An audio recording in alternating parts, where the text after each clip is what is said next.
Eu e você nascemos com o propósito de viver. Deus nos criou para a vida. A morte é um resultado do pecado, lá no Éden. Mas Deus nos criou para viver. Mas Jesus tinha um propósito: morrer pelo meu e pelo seu pecado. Jesus não morreu como mártir. Ele não foi torturado por causa do mundo tenebroso. Ele não morreu por causa dos cravos que entraram no corpo dele.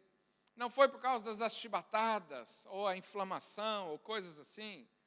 Porque ninguém podia tocar em Jesus se ele mesmo não permitisse. Na ocasião que ele foi preso, né, Judas chegou com os sacerdotes e também com guerreiros romanos, né, do exército romano, e eles perguntaram: quem é Jesus? Jesus respondeu o quê? Eu sou. Quando Jesus falou eu sou, todo mundo caiu por terra. Então Jesus não poderia ser morto por ninguém. Mas há algo que aconteceu na vida dele que nossa mente talvez não entenda, que é: ele entrou na morte. Ele entrou na morte. Por quê? Porque esse era o propósito. Jesus veio para morrer por mim e por você. Esse é o ponto central do Evangelho. Se eu e você esquecermos isso, se eu e você acharmos que a nossa vida pode ser toda guiada pelo nosso comportamento, pelo nosso esforço na santificação, pelo nosso esforço em ser alguém melhor a cada dia, nós ignoramos que Jesus veio pagar pelos nossos pecados. Se eu e você queremos hoje pagar pelos pecados, né, e é comum, às vezes você está aqui num dia de ceia, domingo que vem vai ser isso, e a pessoa diz: eu não posso tomar ceia porque eu estou indigno. Ou seja, eu pequei, eu preciso pagar por esse pecado para depois receber algo do Senhor. Quando você fala isso ou aceita isso, você está desprezando a obra da cruz. É como se Jesus não precisasse morrer por você. Você mesmo poderia ser justo. Você mesmo poderia pegar as leis, né, batalhar muito nisso, aprender muito, e assim ser alguém melhor. Mas não é possível. Jesus veio e morreu no seu lugar. Te deu uma nova natureza, uma nova vida. Ele tirou o status de pecador e te deu o status de justo, filho amado, santificado, glorificado, escolhido. Então nunca podemos esquecer isso. Mas depois o apóstolo Paulo fala mais, né, ali no versículo 4 ainda, para nos, né, ele morreu pelos nossos pecados, para nos desarraigar desse mundo perverso. O que é desarraigar? Arrancar pela raiz. Antes você era conectado a esse mundo. Antes você se supria nesse mundo. Antes a sua alegria era a alegria desse mundo. O seu prazer era o que o mundo proporcionava. Mas Jesus arrancou você daqui. Agora você é um extraterrestre. Um ET. Fala aí para o seu vizinho. Você é um ET. Você não é mais desse mundo. Jesus tirou você disso. Por isso, a graça te possibilita vencer pecado, porque você não está mais debaixo da condenação. Você não está mais debaixo de julgo. Você não é mais alimentado por esse mundo. Quando um crente peca hoje, ele não se sente bem. Ele não é feliz no pecado. E se tiver alguém na igreja que peca livremente, sem nada, ele nem é crente. Ele precisa se converter. Mas por quê? Porque o Senhor tirou as nossas raízes e nos plantou na casa de Deus. Quantos dizem um amém por causa disso? E terceira afirmação ainda desse versículo, ele diz: segundo a vontade do nosso Deus. É interessante que lá no Getsemane, quando Jesus estava ali na sua aflição, ele fala algo intrigante. Ele diz: Senhor, se possível, passa de mim esse cálice, mas seja feita a tua vontade. Será que Jesus ali estava querendo desistir do propósito? Não. Será que Jesus queria mudar tudo? Não. Eu penso, isso é uma convicção pessoal, que isso está registrado para a gente saber que, possivelmente, Jesus conversou com Deus e disse: Deus, será que não dá para justificar os irmãos pelo batismo? Será que a gente não pode, de repente, mudar alguma coisa na lei, flexibilizar um pouco, para que as pessoas consigam andar em santidade? Será que não é possível mudar o comportamento, a gente, de repente, elevar o QI das pessoas, para eles ficarem mais inteligentes e mais prontos a evoluírem? E o que Deus falou? Não é possível. Tem que morrer e nascer de novo. Então Jesus levantou e foi para a cruz. Por quê? Porque era vontade de Deus que eu e você nos tornássemos filho. E só havia um caminho para o filho. Era remover a velha natureza e te dar uma nova natureza. Natureza segundo Deus. Fala assim: eu sou justificado, santificado, escolhido, filho de Deus, cheio do Espírito, porque eu sou segundo Deus. Essa é a nossa natureza. Esse é o sangue que corre nas nossas veias. Isso é andar pela fé, porque eventualmente eu e você olhamos para os nossos problemas e olhamos para os nossos pecados. A Bíblia diz que quem diz que não tem pecado é mentiroso.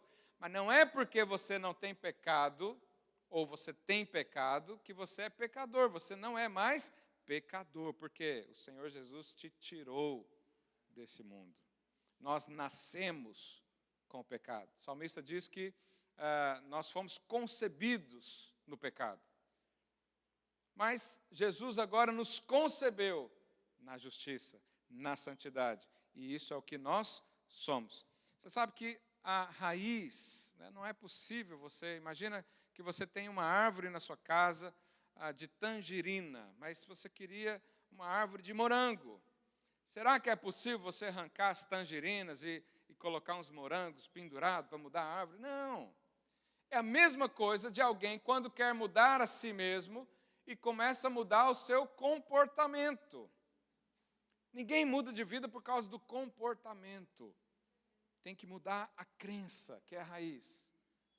E quando você crê na graça, que é a raiz, qual vai ser o fruto disso? Santidade. Quanto mais você crê que tem as raízes aprofundadas na graça, quanto mais você crê que você está sendo edificado numa rocha firme, mais haverá frutos de santidade, mais haverá frutos de justiça. Ao passo que o inverso não é verdadeiro. Porque por boas práticas, ninguém vai para o céu. Alguém conhece um cidadão que nem é crente, que tem boas práticas? Sim, há muitos por aí. Há pessoas que têm o comportamento até melhor do que um ou outro irmão que está sendo transformado ainda aqui dentro da igreja, não é? Mas isso não muda o interior. O que muda o interior é que Deus, a vontade dele foi que Jesus veio, pagou pelo meu pecado, pelo seu pecado e nos deu uma nova vida. Quantos entendem isso? Glória a Deus. Vamos avançar, então. No verso 6, olha o que Paulo diz. Admira-me que estais passando tão depressa daquele que vos chamou na graça de Cristo para outro evangelho. Quando Paulo fala, admira-me, a gente usa a palavra admirar só para coisa boa. Mas aqui, ele poderia dizer, eu estou assustado, eu estou pasmo. Eu estou aterrorizado, como vocês têm passado o evangelho. Essa palavra passado, ela também, a melhor tradução para ela é trocado, uma troca.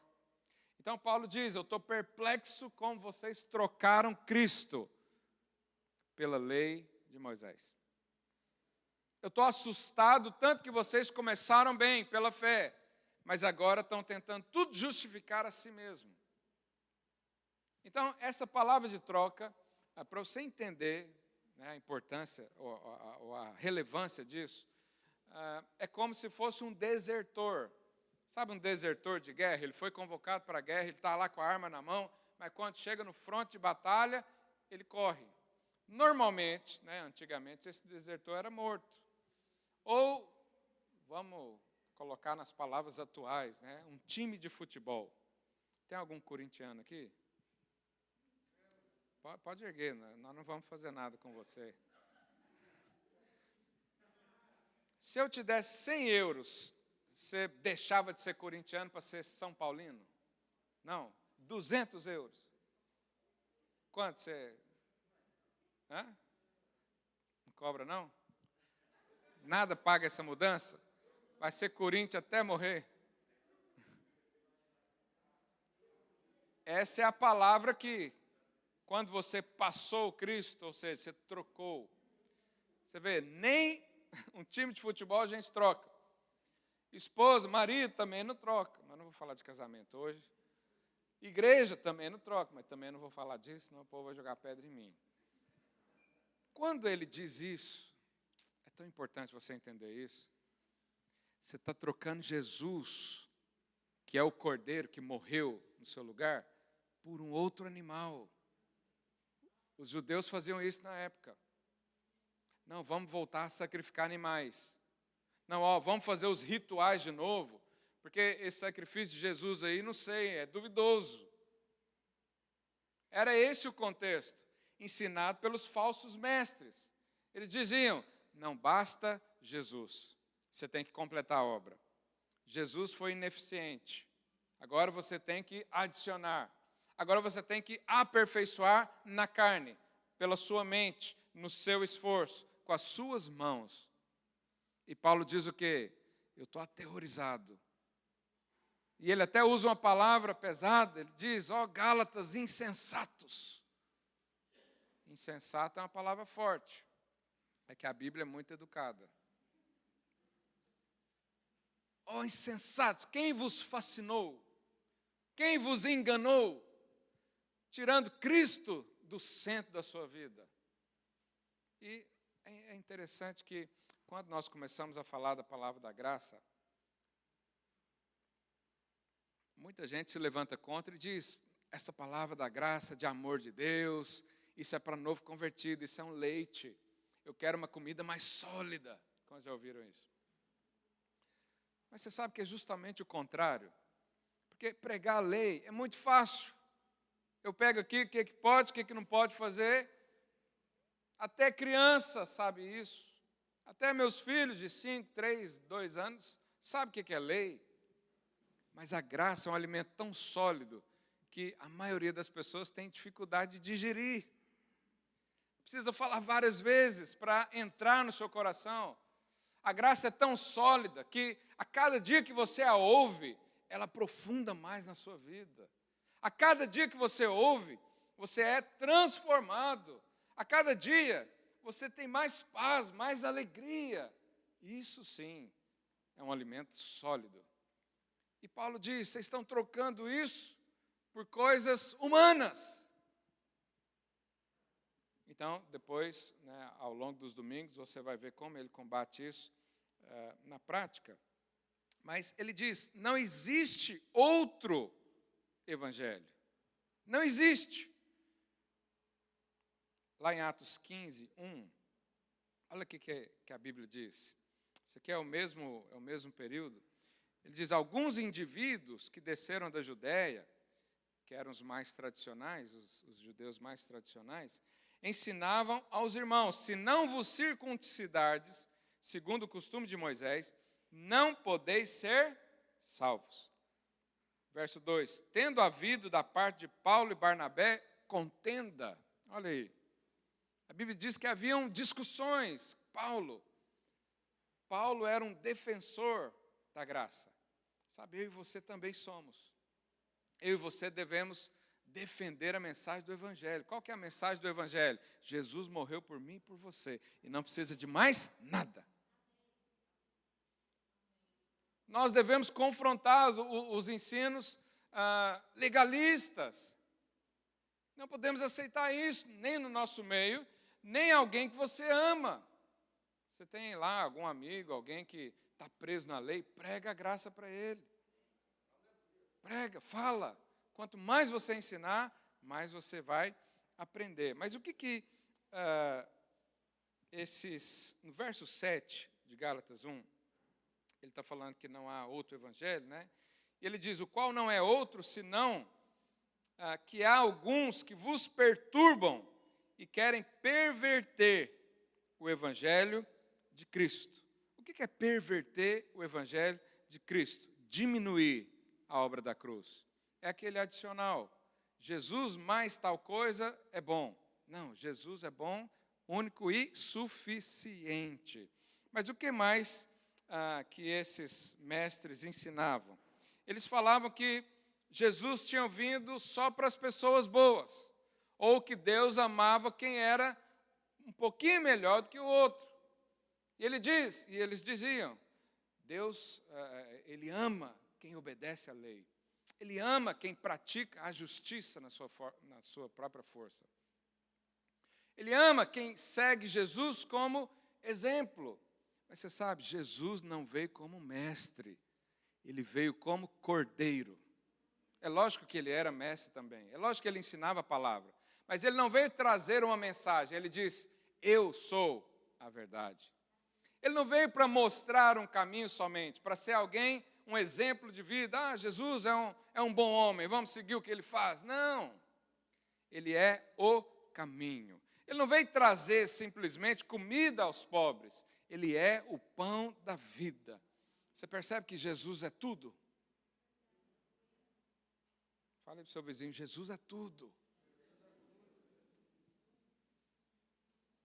O que mais que eles ensinavam? Que a morte de Cristo era só por causa de um compromisso, é só por causa de uma responsabilidade, que ele veio só para cumprir a lei. Meus irmãos, Jesus não veio só para cumprir a lei. Ele cumpriu a lei porque ele é santo. Ele veio para morrer no meu lugar, no seu lugar. Ele veio tomar as nossas iniquidades, pegar a maldição que estava em nós, colocar nos seus ombros e morrer. Levar isso lá para o quinto dos infernos. E agora eu e você recebemos vida. Por causa da morte, né, a Bíblia diz que nós fomos sepultados com Ele.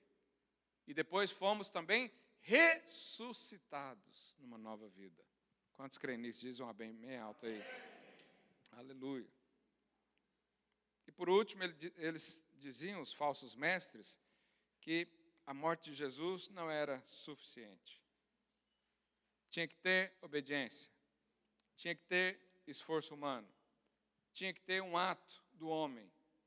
Mas você sabe, qualquer coisa que acrescentar, o que Paulo diz? Coloca para mim o versículo 8, o versículo a seguir. Ele diz, mas ainda que nós, ele está falando dele, imagina que Paulo chegava e, gente, essa questão da graça, eu me enganei, né, eu vou pregar outra coisa. Não. Ainda se eu mesmo, ou se um anjo vindo do céu, né, ele fala anjo vindo do céu porque tem anjo do inferno também, os demônios eram todos anjos, o próprio diabo era anjo. Mas um anjo vem do céu, você vê ele descer sobre você, e ele fala algo diferente. Aí o que ele diz? Ainda que nós, ou mesmo um anjo vindo dos céus, vos pregue o evangelho que vá além do que vos temos pregado, seja anátema. Essa palavra anátema foi colocada aí, ela é a palavra original, ela significa maldito, maldição. Então, Paulo diz, se alguém acrescenta uma obra na cruz, seja esse amaldiçoado. Não, mas espera aí, pastor, você está pregando sempre que não há mais maldição? Realmente, não há mais maldição para quem está em Cristo. Mas Paulo aqui faz um parêntese, uma exceção. Ele diz, se alguém acrescenta algo à obra da cruz, ele vai receber o quê? Maldição. Essa é a maldição da nova aliança. Eu não sei se foi nesse culto ou foi no outro, né? Eu perguntei aos irmãos acham que existe maldição na nova aliança? Sim, é essa maldição. São pessoas que conhecem Jesus, conheceram a sua obra, foram regeneradas por Jesus, mas agora querem trocá-lo. Por que Deus leva isso tão a sério? Porque é a obra do seu filho. Você sabe, se alguém quiser falar mal do meu filho, imagina que meu filho é o pior ser do mundo. Não é. Eu acho que é o melhor, mas enfim. Você acha que a pessoa vai falar mal dele para quem? Para mim? Não, vai falar para todo mundo, menos para mim. Por quê? Porque eu sou pai. Quando nós desprezamos a obra de Cristo, nós atacamos diretamente o Pai, Deus. Então Deus não aceita isso. Por isso Gálatas era tão duro, Paulo era tão duro com os Gálatas.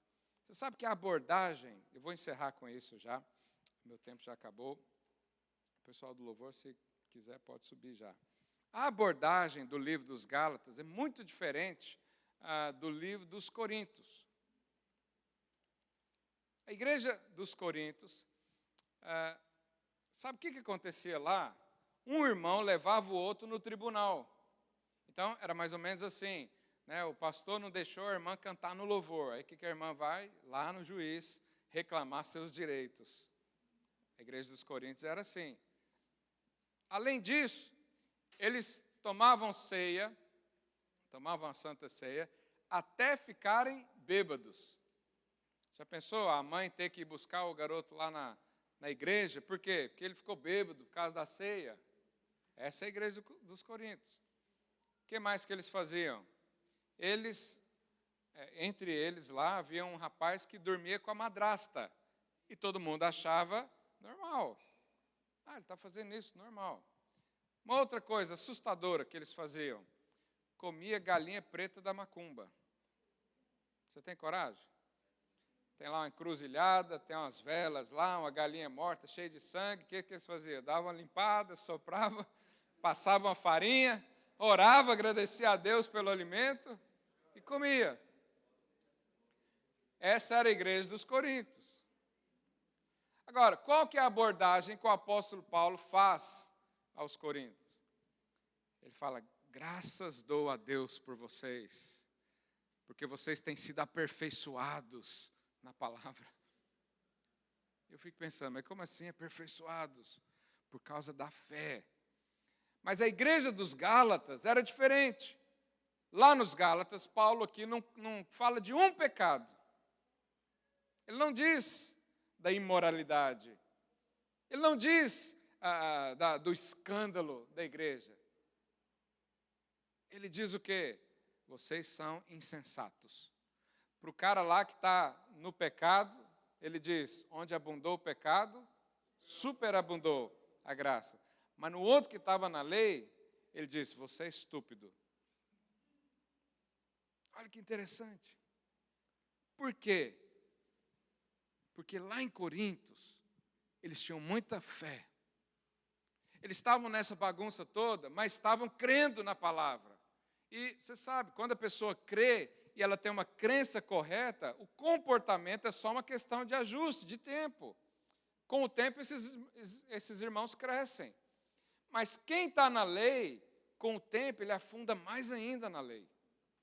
Com o tempo, ele acha que ele é mais ainda capaz. Com o tempo, a justiça natural do homem cresce mais ainda. E esses afastam de Deus e desprezam o sacrifício da cruz. Eles acham que são suficientes. Eles mesmos, vamos santificar a nós mesmos. E Paulo fala: vocês começaram bem, começaram no Espírito, mas estão todos agora na carne. Isso não vai ter edificação, isso não vai ter fundamentos, não vai ter crescimento. Nós precisamos voltar a crer. A justificação, a santificação, a glorificação é pela fé. O justo viverá pela fé. Se você crê nisso, fique de pé do seu lugar, vamos orar para que o Senhor nos inculque essa palavra, para que o Senhor nos dê revelação. Sabe, como eu disse agora há pouco, Jesus não pode ser só um bom mestre na sua vida. Jesus não pode ser só a referência de como tratar pai e mãe. Ele não pode ser só um bom exemplo a ser seguido. Ele tem que ser inteiramente. Ele tem que ser tudo em nós. Ele é a nossa força, Ele é a nossa paz, Ele é a nossa esperança, Ele é a nossa alegria. Ele é a nossa vida, Ele é o pão vivo que veio do céu, Ele é o caminho, Ele é a verdade. Nele subsistimos, nele temos vida, Nele somos aperfeiçoados. E sem Ele, o que Jesus diz? Sem mim, nada podeis fazer. Aí no seu lugar, com as suas palavras, fala para o Senhor, fala: Jesus, eu não tenho nada para fazer sem o Senhor. Eu não posso me aperfeiçoar na carne. Eu não posso ser mais justo por causa da obediência.